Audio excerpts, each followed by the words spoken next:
Jail break मामले में जैसे जैसे जांच आगे चल रही है वैसे वैसे कई खुलासे हो रहे हैं। जेल से भागे 4 कैदियों में से एक लेखराम और उसके साथी मिट्ठू लाल के पकड़े जाने के बाद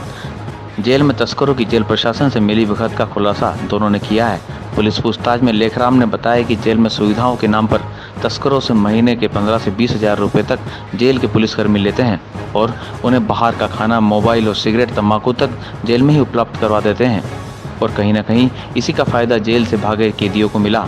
और वे आसानी से जेल के प्रहरियों की मदद से नींद की गोलियां, मोबाइल और बैरक की सलाखें काटने के औजार जेल में आ गए और वे चारों कैदी आसानी से भाग निकले। इसी को देखते हुए जेल ब्रेक मामले में 2 जेल प्रहरी विजय धाकड़ और ईश्वरचंद को पुलिस ने आरोपी भी इस मामले में बनाते हुए उन्हें गिरफ्तार भी किया है। जेल में तस्करों की सांठगांठ जेल प्रशासन के साथ होने के मामले के सामने आने के बाद जेल प्रशासन की कार्यप्रणाली पर सवाल खड़े करते हुए एंटी ड्रग मूवमेंट के संयोजक सुरेंद्र सेठी ने वरिष्ठ अधिकारियों से जेल के हालातों पर अपनी चिंता जाहिर करते हुए जेलों में सुधार किए जाने की आवाज़ उठाई। अफीम उत्पादक अंचल है ये, यहाँ पे अटूट अफीम पैदा होती है और अटूट अफीम की जब तस्करी होती है तो बड़े पैमाने पे काला धन निकलता है,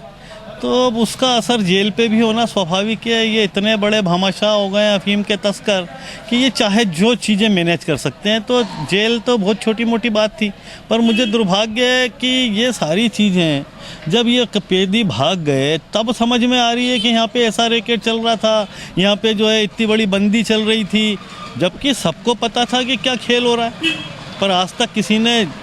उसी पैसे के प्रवाह के चलते किसी ने इन चीज़ों पे ध्यान नहीं दिया और जब 4 कैदी भग गए तब सबको समझ में आ रही है कि क्या हो रहा था। ठीक है, देर आयत दुरुस्त आयत, अभी भी संभल जाए, सुधर जाए और वहाँ के हालात सुधारे, यही उम्मीद कर सकते की बात कही है तो उसको माना जाना चाहिए कि कहीं ना कहीं 20,000 रुपये कैदी से अगर बंदी ले रहे हैं तो कितने कैदी बंदी दे रहे होंगे। निश्चित रूप से वो कैदी